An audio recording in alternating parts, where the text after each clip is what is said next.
Wake up, rethink the status quo.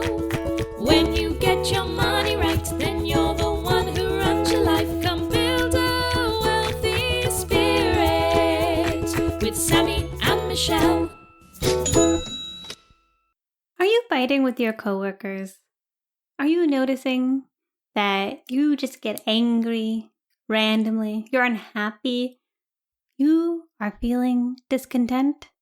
Maybe it's a sign that change needs to happen. It's time for change. It's time for change. This week, I'm so excited to talk about discontent and how that can be a signal that things need to change in your life. Both of us, Sammie and I, in different ways, have noticed that there has been some tension bubbling up. We're feeling that restlessness, that angstiness that comes with starting to realize that you need to make changes in your life. That's right. Discontent is not a bad thing. It doesn't mean you're Oscar the Grouch. Sometimes it is a sign, it's a signal, and it is an indicator that we need to change something. When I think about this topic, Sammie, I think about the first time I wanted to move from San Francisco. I started to bleed my discontent everywhere. I had multiple friends text me, "Hey, are you mad at me?" Because I wasn't really hanging out with them. I wasn't really responding to them. And part of that was because I hadn't recognized that I was ready to move. But I knew in my heart that it was time to do that. But it's funny looking back, like I was doing all of these little things. I was like just complaining constantly about how much I hated San Francisco, which is crazy because it's definitely one of my favorite cities. And I was just not recognizing that it was time for change in my life. I wasn't a good employee. And I think now, being out of that for a few years, I can actually see that my angstiness was bubbling up and I was ready to explode into a new change. When instead, I think I would prefer to just be cognizant of that discontent and realize like, hey, maybe I'm unhappy because of something that needs to happen in my life. Michelle, I remember that time period. Let's get into it, Sammie. But first, we wanted to talk a little bit today about our partner, Riverside. As you know, Sammie and I are big fans of Riverside as a platform for recording a podcast. Hello, Build a Wealthy Spirit podcast. We use Riverside, and the best part about it is that we want to create a podcast where we can share a message about different ways to get your personal finance in control and how you can live a life that's closer to enlightenment. We do not want to care about whether or not the audio has recorded perfectly, but we do want it to sound professional. And Riverside helps us do that. We've been using it for over 100 episodes. We're big fans. We've never had an issue with it. And so we highly recommend if you're looking to start a podcast or a live stream, which actually a lot of people we know are, which is super cool. I always recommend Riverside. They've got a lot of new features like AI transcriptions that they're launching now. So check it out. You can get started with our link in the bio.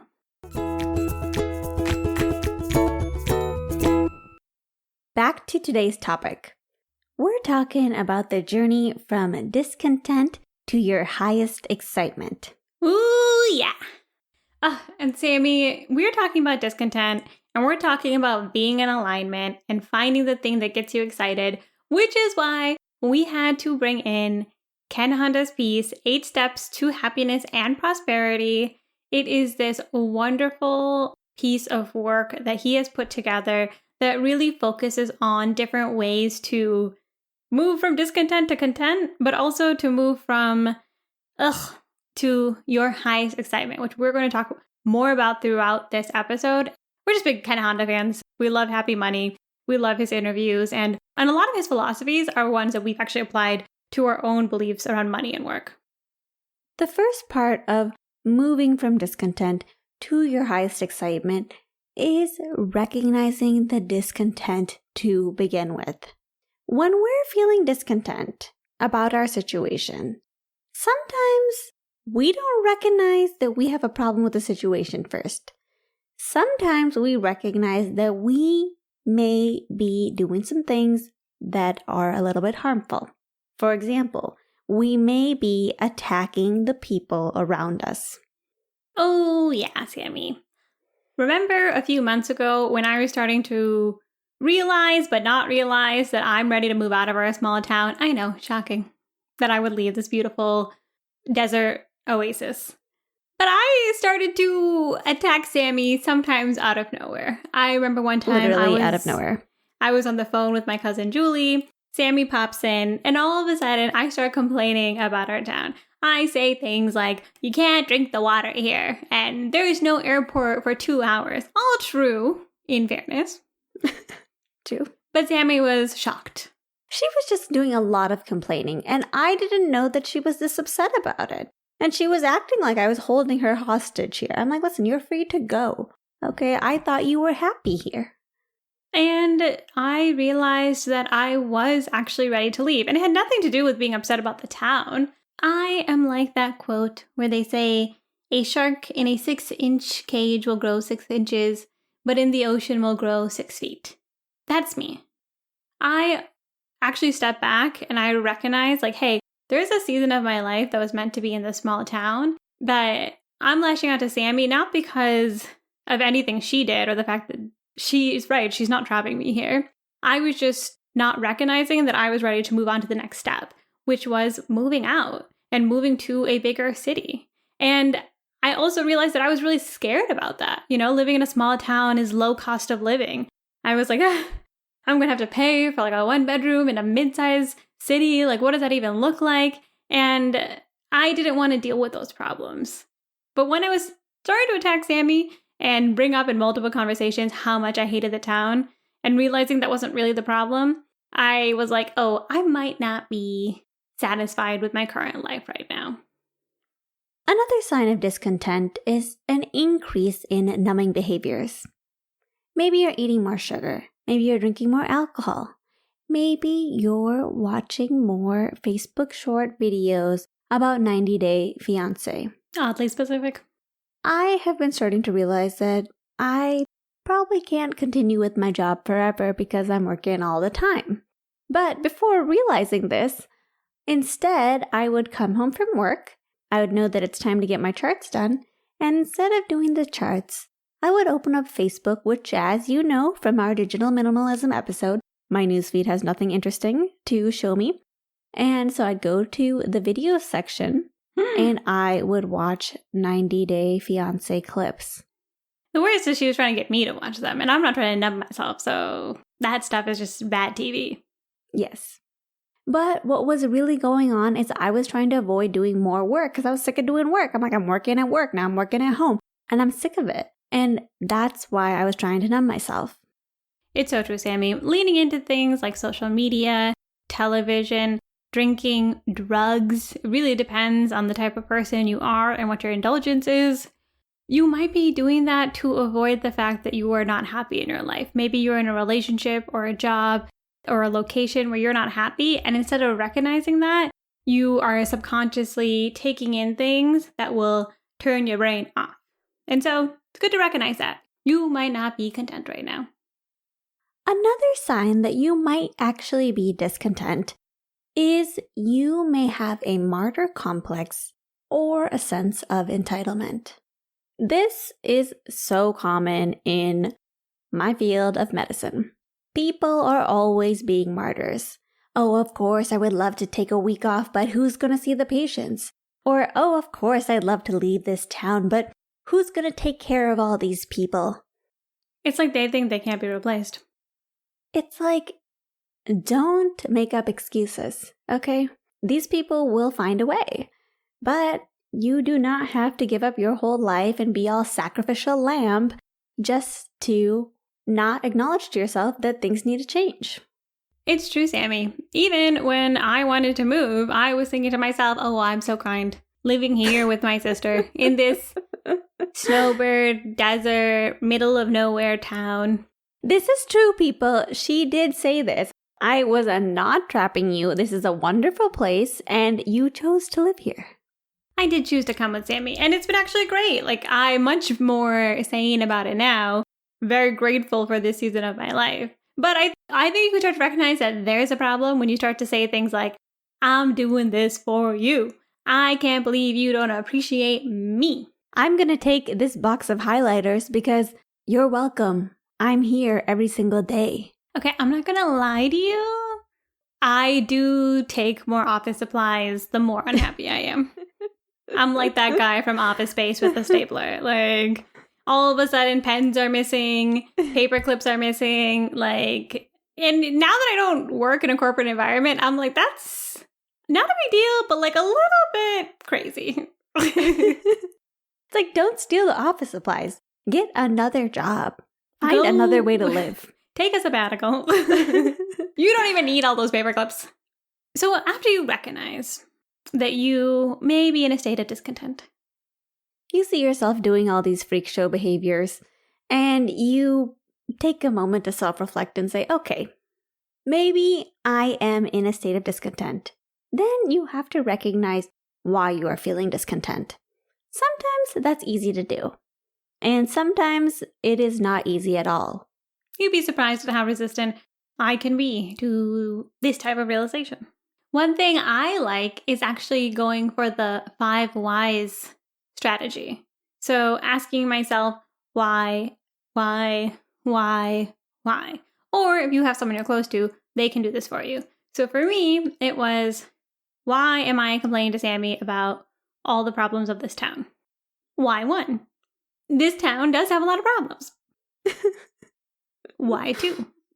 Why is it upsetting you that this town has a bunch of problems? Well, I actually don't really mind those things, but I am frustrated that I can't go to the airport more often. Okay, why does that bother you? Well, I feel like I'm having a hard time connecting with my community. Ooh, okay, now we're trying to get somewhere. Okay, now one more why. Why are you upset that you can't connect to community? Why are you really feeling this way? Oh, boom, I need to move. I'm ready to move to the next place. So I think actually like just going layers deeper, usually it's not the first thing. The first thing is usually this person's annoying me. But then if you go, why? It's a really good way to say, okay, what's actually going on here? It's true, Michelle. And sometimes it takes more than just like half an hour or a few hours session to figure it out. That's why sometimes it can be helpful to go to therapy or journal or talk to your friends until you get to the bottom of why you're feeling this discontent. To be honest, you should probably do all 3. I think when I left my last job, I was in therapy, I was journaling, and I was talking to all my friends. And it helps a lot because just having a different perspective, being able to talk to other people and have them reflect back to you what's going on in your life can be really, really helpful. Yeah, Michelle. And it really helps get the nuance too. Like, I knew, okay, I probably want to not be working so much. But why? Yes, I want to exercise. I want to eat healthy. But also, I'm putting a pause on my life. I want to build relationships, romantic and even just with friends, build a community, which is hard to do when I live 2 hours away from the largest normal city. Large, middle size, any city that's not just a gas station. The other step is to find the reason for inaction. Something that we've noticed for ourselves is a lot of times we can acknowledge that we need to make a change, but it's also important to acknowledge why you are not making a change. So for me, I was like, okay, I'm ready to leave small town USA. Why not go tomorrow? Why not go next month?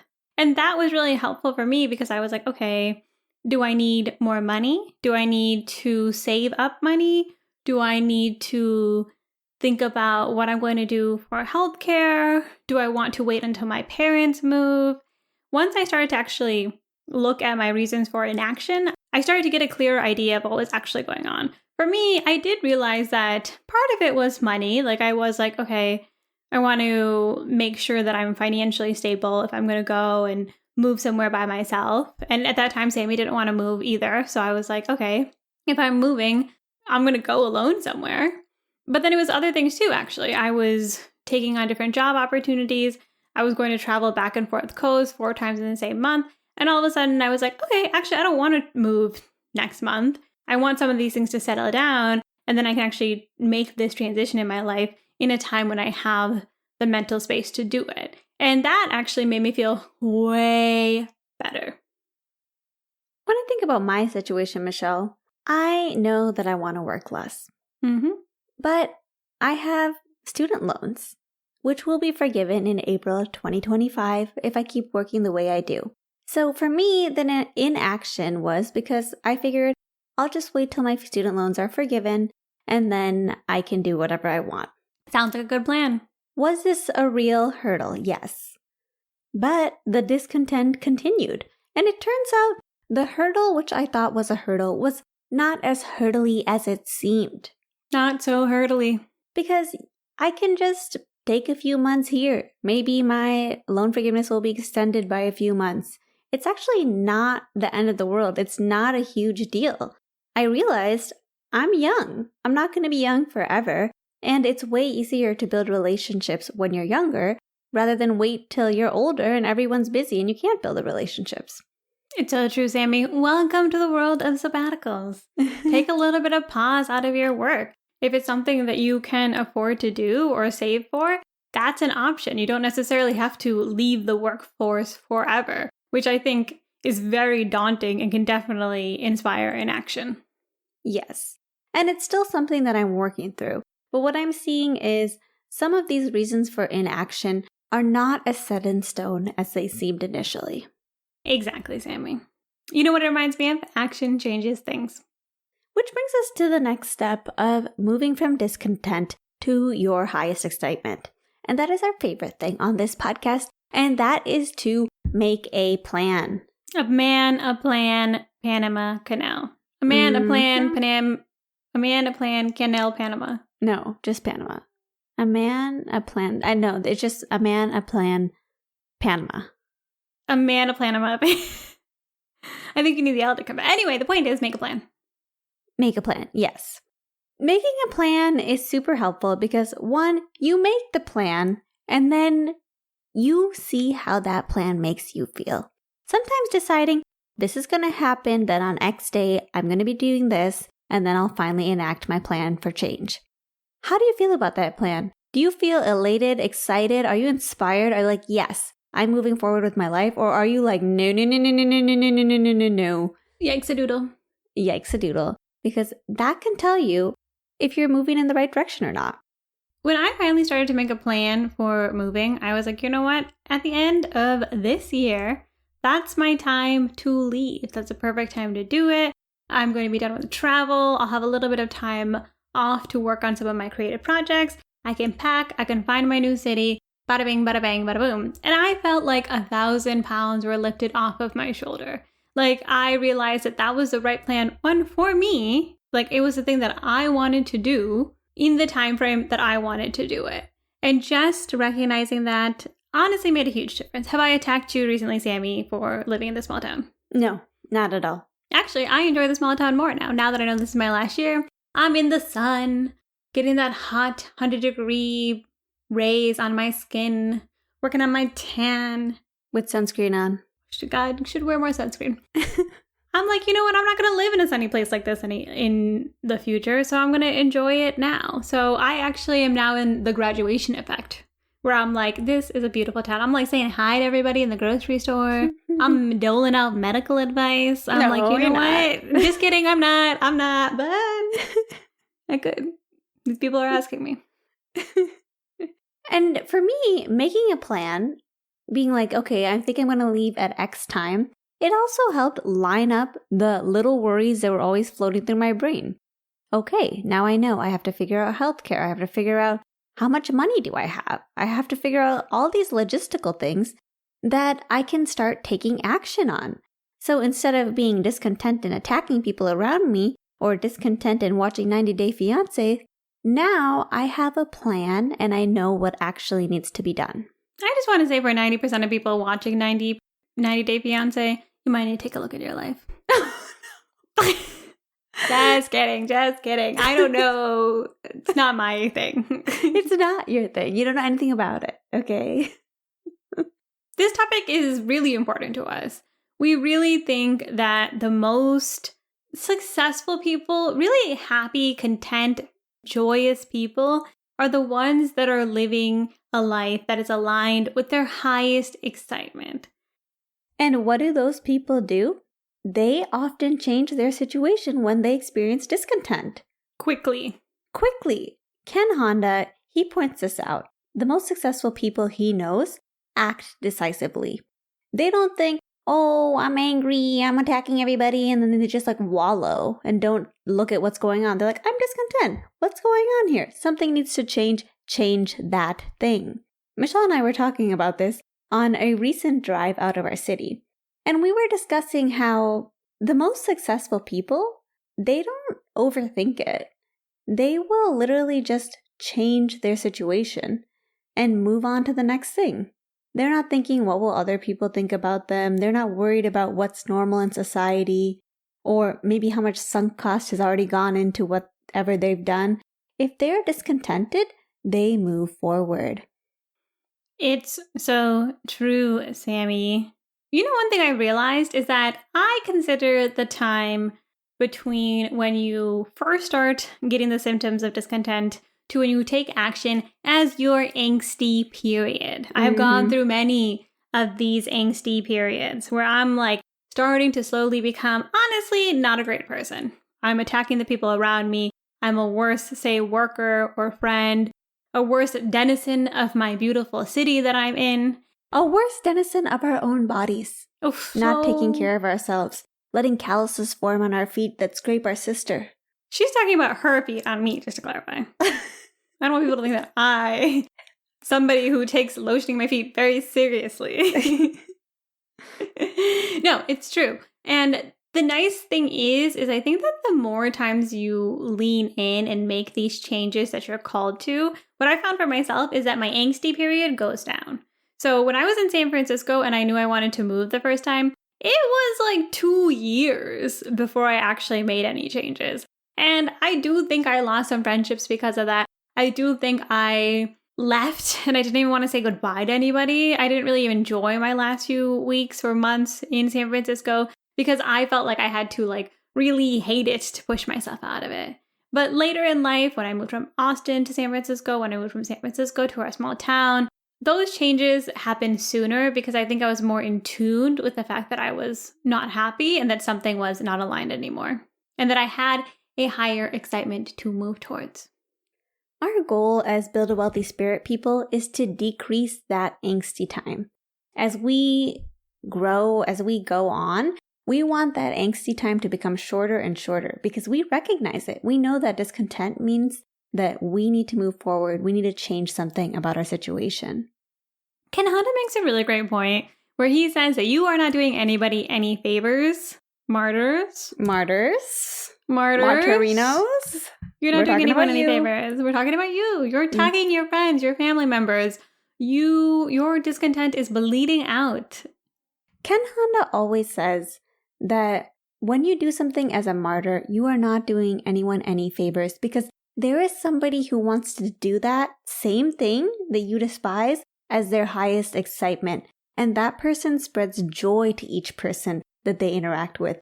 Versus you are going to be spreading negativity if you continue to do that thing. And the thing is too, Sammie, I think discontent is a sign of growth. It is. It's a sign that, for me, in the past has meant a lot of times that I'm comfortable or that I'm starting to recognize that the thing that I'm doing is not the thing that I meant to do. And I need to push myself out of my comfort zone and move towards growth, which is scary. It's not fun. It's simple. It's not easy. But when I lean into those challenges and I'm like, all right, let's do this, I've always found it to be so much more fulfilling. And I really learned something about myself in the next step and phase in my life. And when I think about discontent, it's not unhappiness always. You can still be happy. You can still find joy in the things that you're doing. It's just this kind of feeling that things aren't lining up. Things aren't aligned in the way that they should be. It's like two tectonic plates constantly rubbing against each other. Nothing is wrong necessarily until one day, earthquake. Off the Richter. That discontent, I think of it as our spirit guides trying to shake you, trying to wake you up and say, hey, you chose this earthly lifetime so that you can progress towards your highest excitement and you're wasting time. Oh my God, you don't have that much time. You're wasting it. And they want you to move forward. So thank you for the discontent. Thank you for this sign. We will use it to move forward. Takeaways. takeaways. So, takeaways. Discontent is a sign that change needs to happen. Keep an eye out for the symptoms. Are you attacking the people around you? Are you numbing yourself with sugar, alcohol, drugs, 90-day fiancé? Are you being a bit of a martyr? Are you saying things like, oh, they don't even know, or I'm doing so much for these people, or they need me? Martyr. Take steps to recognize why you are discontent. This involves inner reflection. You can do the 5 whys. You can journal, therapy, talk to the people around you that you care about. Figure out, why are you so discontent right now? And then see why you're not acting. Is there actually something that's preventing you from moving forward? There might be. There are a lot of reasons why we can't immediately make a change in our life. And also, see if they're as much of a blocker as you think they are. Sometimes there are ways to be creative, to find different solutions so that you can make the change in a time frame that will lesser down your angsty period. Make a plan. And remember, the ability to recognize your discontent and move forward is the key to living a joyful life that is in alignment. It is not a flaw. It does not mean something is wrong. It is a sign and a directional marker helping guide you on your way. Discontent is a feature, not a bug. Community time. Welcome to our community time. You know, Sammie, this idea of discontent and moving into a different direction in your life really reminds me of the writing class I took in October, Rite of Passage. And I'm actually a mentor right now for the class. And it's so interesting being in the cohort again, because it's a lot of people who have realized that they are discontent with their lives and are ready to either change careers, pick up a creative side project, just explore their feelings. Like, it's so cool to be surrounded by that energy. And so it's definitely been top of mind for me as I've been seeing more people kind of pull the thread on their own discontent. I love that, Michelle, and I definitely want to one day join Rite of Passage, and maybe you can be a mentor to your little Sam too. My big Sam, but yeah. Little in size. Still bigger. Shout outs from our community. Oh my gosh, Sam, we have two reviews from on our Apple Podcasts. Yes, for being 100% honest, we hadn't been telling anyone to leave us a review this year, and so to see new ones has been so exciting. We had Joe Andrews, 12, say, Sammie and Michelle. That's his screen name. He's not 12 years old. I think I should clarify. We don't know his age. If he's 12, God, he's moving ahead in life. I know, he really is. I'm right about the wealthy spirit. He said, Sammie and Michelle dive into well-researched topics with depth, but do it in a fun way that I enjoy. Plus sign, plus sign, plus sign. Love the theme music too. Thank you so much, Joe. Also, we had another comment from JJT1412. I love the banter between the sisters. It reminds me of mine. Such great, pertinent subjects. That makes my heart. You know, I love seeing sister bonds or sibling bonds. Anytime me and Michelle meet someone who is also very close to their sibling, it's like instant connection. Mm-hmm. We met our friends Sabina and Josina in the bathroom in I think it was in 6th grade. Yeah, middle school. And they were 2 sisters and we were 2 sisters and they were BFFs and we were BFFs and we became like a BFF sister quadruple couple. Yes. And honestly, we love being sisters with all of y'all too. It's not something we can control really with our podcast, but I think we have that energy with each other. We love connecting with people from our community. So leave us a rating if you want to. Apple Podcast, Spotify. Especially if it's a 5-star. If you made it this far and you don't want to give us a 5-star rating, don't even waste your time. Just continue listening to the podcast, but don't go review. Also, if you want to comment and just let us know your thoughts, you can go to buildawealthyspirit.com. You can comment on there. We'll have recaps for our shows, links to everything that we talk about. buildawealthyspirit.com. And most importantly, Be sure to join us next time as we put down the rulebook and we rethink the status quo.